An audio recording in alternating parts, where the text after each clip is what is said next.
พบกันมาโอบจุดใส่เขาไอ้ควันนี้มีเขาไอ้ควันคือเขาเจ้ามาอยู่มายามคือเฮาคือหัน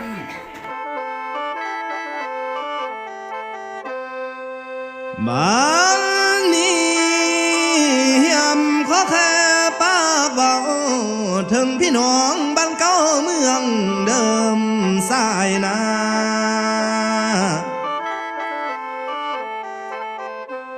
แพงเอ้ยยำก็ดีเจ้าเองแถวเคยที่หุงจึงได้จั่วพาพี่น้องเอ้ยโอ้ยยามเมื่อเหียมจีลานาจึงได้ห่วมพาเขาได้ว่ายามก็ดีเจอแล้ว30 ปีจึงมีก้าวนับว่า9 ปีฟ้าจึงเห็นหน้ามายามพี่น้องเอ้ย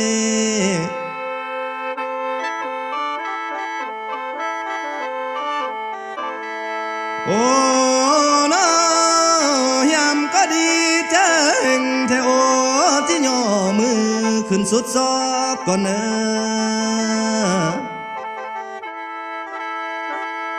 โอ้ยปานในย่อขึ้นฟ้าไปนั่งยังดาวพี่น้องเอ้ยแห้งเอ้ยผู้มาเถื่อนี่โนพี่น้องเอ้ยสร้างมาตั้งหลายปีก่อนกี่เทว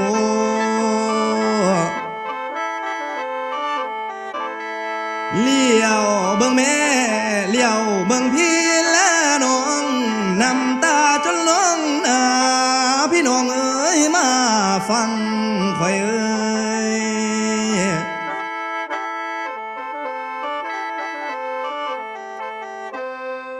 โอ้ยจนบ่เจอวันลุงป่าสิเอาแล้วนะเบาแล้วน้อเลี้ยวเบิ่งแม่บางคนจนมาเป็นผู้เฒ่า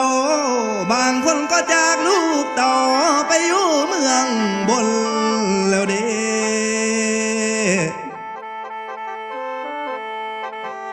โอ้น้อบางคนจนว่าได้ลูกเต่าสาวสุมีน้อยเข้านั้นจนได้ลูกชายก็มีแล้ว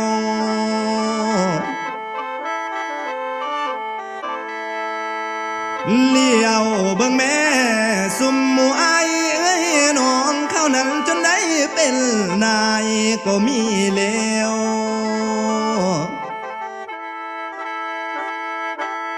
โอ้น้บางคนได้เคยได้เผื่อมาสืบเนื้อเฮือนดีเจอเดแห้งเอ้ยมาเห็นเพื่อน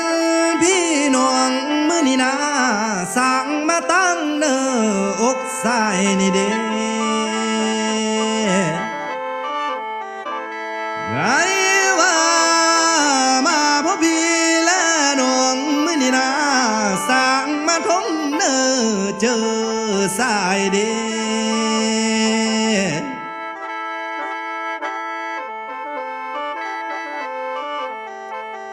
มื้อนี้จังแม่นบุญค่อยหลายแท้เด้จังแม่นบุญใส่มากแท้โอแห้งเอ้ยยำจักไปอะไรปีฟ้าหน้ามื้อนี้นาจึงเต้ามายามพี่น้องเอ้ยมื้อนี้ยำผู้มาทางนำหนอพี่น้องเอ้ยสิถามข่าวถึงป่าก่อนเอ้ยแห้งเอ้ยยำผู้มาทางหน้านาสิถามข่าวหาเขาแห้งเอ้ยถามทั้งสุมหมู่เจ้าก็ยังสุขอยู่ล้วนด้วยเดช สมผ่านบ่ได้มีมันยังสิเบียดเบียนมาต้อง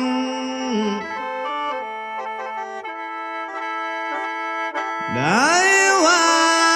ทำถึงไอ้เอ้ยน้องสิทำบอนมันมีก่อนเนอพี่น้องเอ้ยลองข่าวเฮาเอ้ยแห้งไอ้เยี่ยมเขาทำแค่หาห้องสิเฮือนสารบ้านเจ้าอยู่ก่อนเนอพี่น้องเอ้ยลองข่าวเฮาเอ้ย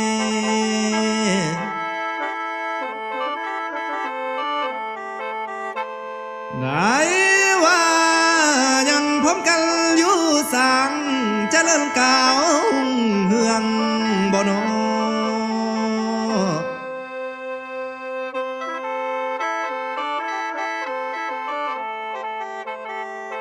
แห้งเอ้ยนา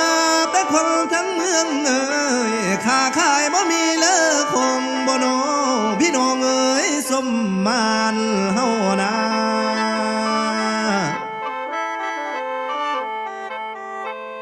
ได้ว่าทำเขาพวกพี่น้องเจริญก้าวพัฒนาแล้วบ่พี่น้องเอ้ยพันโลเฮาเอ้ยแห้งเอ้ยทำทั้งนาเขาใกล้หน่วยโนก็ยังมีห่วงหอยแม่นเยอะห่วงงามบ่เด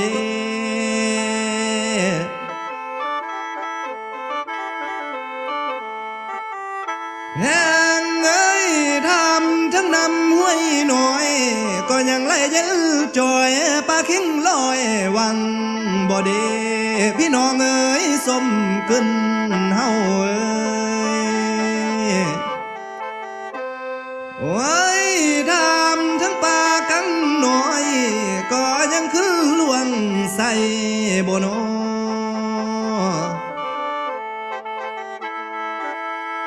แห้งเอ้ยทำทั้งหมูป่าในก็ยังลงนวงสอนบ่ได้เดือนใดหอนอึดยากแนวกินเด้อบ่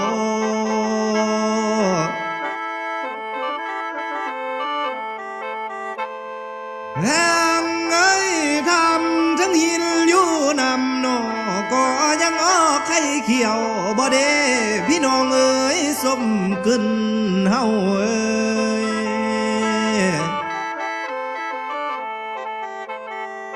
ได้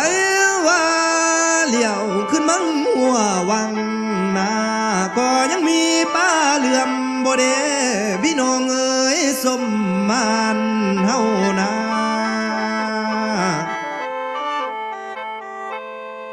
โอ้น้อยำผู้มาเห็นบานชิ้นเกิดลำเนาสายนาได้ว่าคิดหันความหลังมานาน้ำตาจะลิ้นย่อย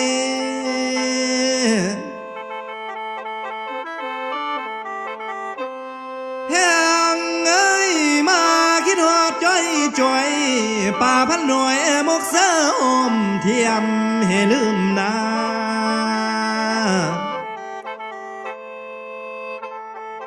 ได้ว่ายำผู้มาข้าวนี่โนสร้างมาตั้งหลายปีก่อนกี่เทโอ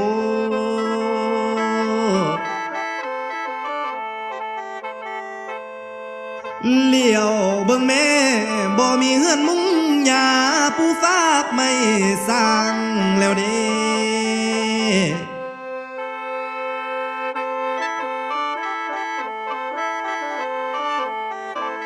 นับแต่หนทางเอ้ยสิไปมาก็สะดวกซุ่มพวกพี่และน้องมีรถเยอะคันงามแล้วเด้แห้งเอ้ยมาคิดหอข้าวกี่ตอน14ยังห้ามเทเดคิดฮอดเดตอน นเล่นกลางบ้านบ่มีไฟให้ลืมหน้า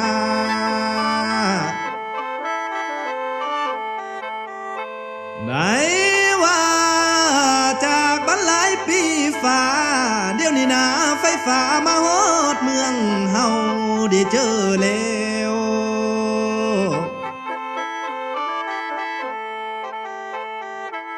คินฮอดแดคินฮอดคกตำเขายามมื้อเช้าตำอยู่หัวนวลให้ลืมหน้า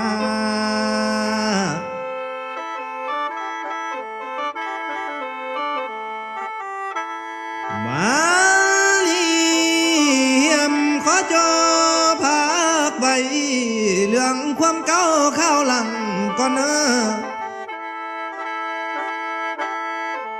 แห่งเอ้ยมาฟังเรื่อง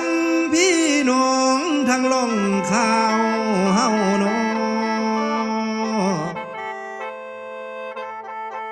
เฮียมผู้มาเทื่อนี้นอพี่น้องเอ้ยสุดที่ดีเจอสายแล้ว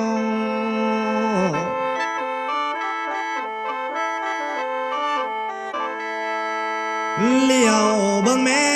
มีทางเพิ่นเหนือเพื่อกันมาทำไทยดีเจอเทเดสุมพวกอายเอ้ยน้องก็มาห่วมสบายดีได้เจอเด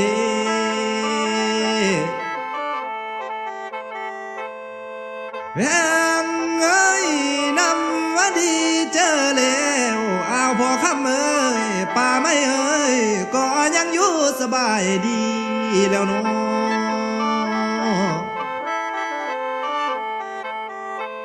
แพงเอ้ยบ่ได้มีมาสั่งสิเบียดเบียนมาตองแล้วน้องโอ้ยมาเห็นหน้าพี่น้องทั่วแค่ลองคานดีเจอเด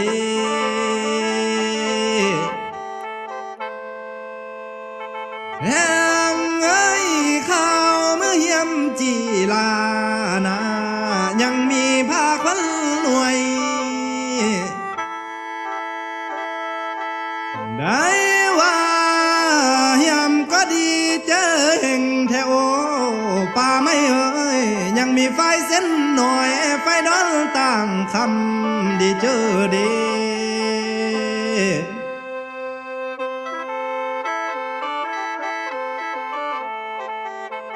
นับแต่เอาพอคำเอ้ยยังมีไฟดำตั้งแก้วมัดแขนแล้วเอินว่ามาเยอะควันมาดีเจอเด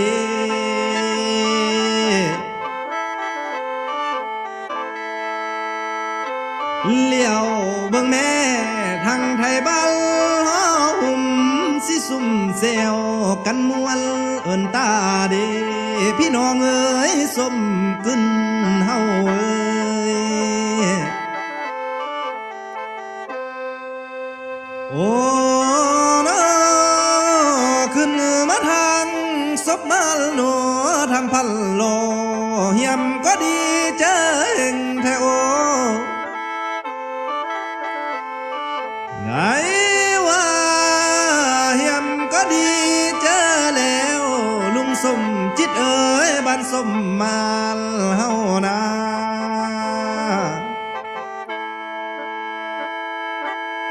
ยังได้พาพ่อเวิร์นเอ๋ยแม่เวิร์นเอ๋ยย่อพักควันมาตั้ง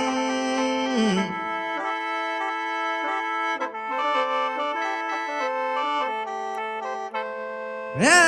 งเอ้ยยังมีไก่โตเยอะโนทอนงยุง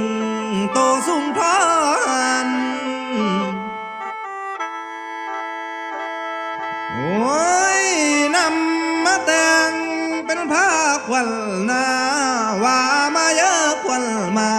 เฮียมนา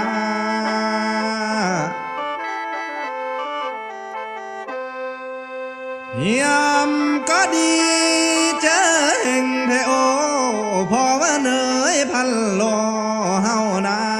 ยังเอาแบมา ได้เจอหน้า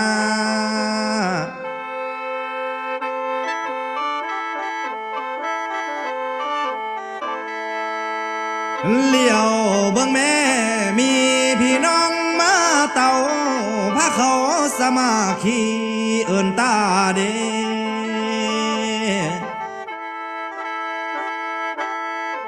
แห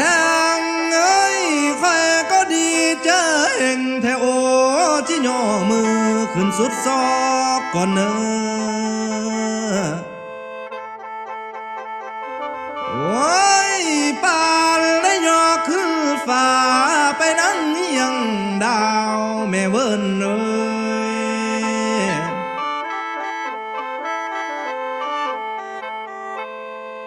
โอ้กันโนตั้งแต่ข้าวน้อยหน่อยโนเอ้ยโน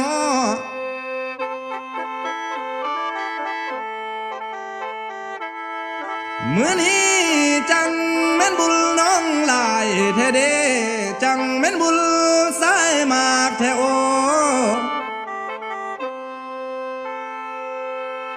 ได้ว่าจากไปหลายปีฝ่าโนมื้อนี้นาจึงได้เต้ามา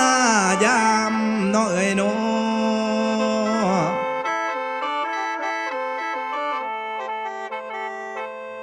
แหงเอ้ยเป็นน้ำแทนอยู่ฝ่าโนเอ้ยโนเพิ่นปั้นแต่งลงมากะเด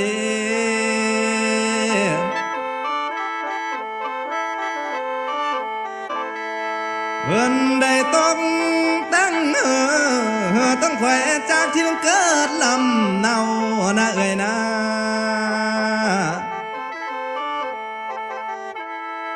เมื่อนี้จอบ่จือฮอดเจ้าแล้วเนาะยังบ่เฒ่าบ่ตั้งแนวเด้อเนาะเอ้ยเนาะ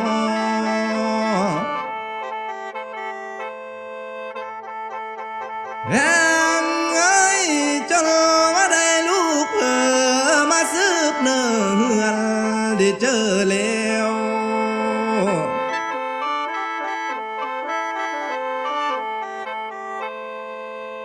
นั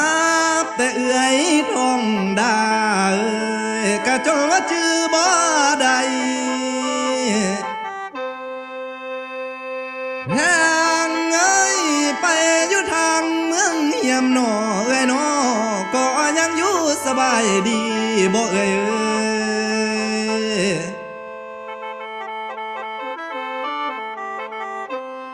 ได้ว่าบ่ได้มีมาหยังสิเบียดเบียนมาตองบ่เอ้ยบ่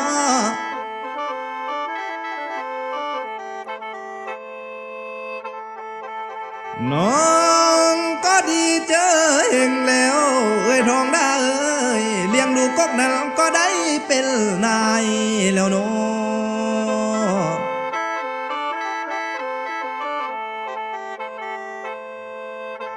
แหงเอ้ยเลี้ยงลูกสาวลูกชายเนาะก็ได้เป็นนายหังแล้วเด้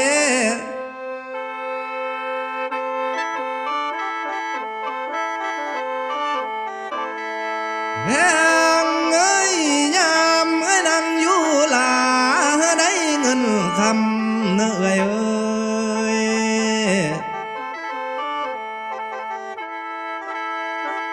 เมื่อนี้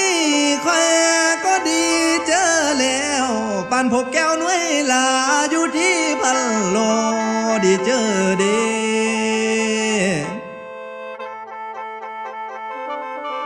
โอ้ยขอบเจอเนอ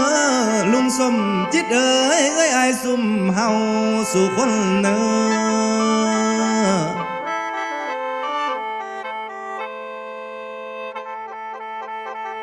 ได้ว่ายังพักกันทำไทยบอนสายเนายัง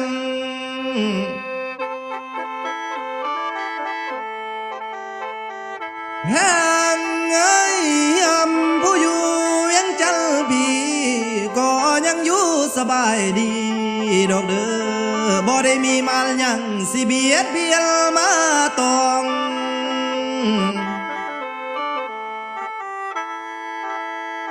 นั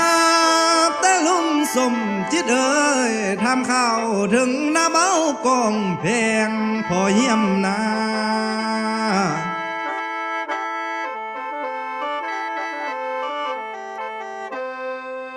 พอผู้เห็นเมืองบนนาดีกว่าคนเมืองหลังจึงตัดหางตัดหมายแม่ยำไปเมืองบนแล้ว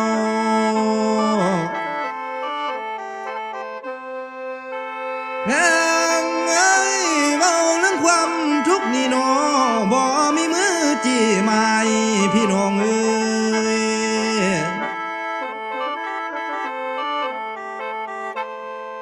แพงเอ้ยเบาเรื่องความตายหนอบ่มีวันสุดสิ้นได้ว่าคันยังกินนอนได้ก็ถือว่าบุญมีพี่น้องเอ้ย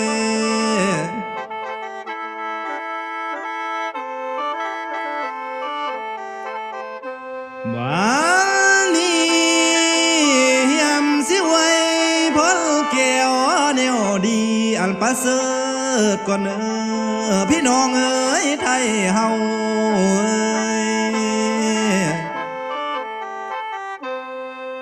โอ้ยเจ้าเกียงอ้อมล้อมคือแก้วหลักเมืองเฮาเด้อไหนว่าอย่าได้ฟืดได้เครื่องเนอมีเงินคำเสือ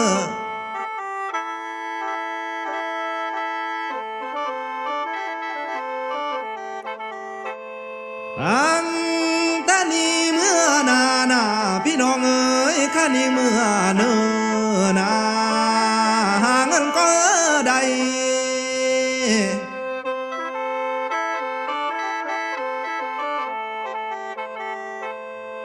ได้ว่าขังว่ามือบ่ได้น่ะพี่น้องเอ๋ยได้สาวไปลาน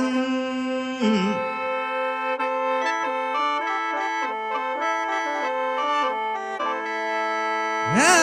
งเอ้ยอายุยาวมันพันปีอย่าได้นายพี่น้องเอ้ย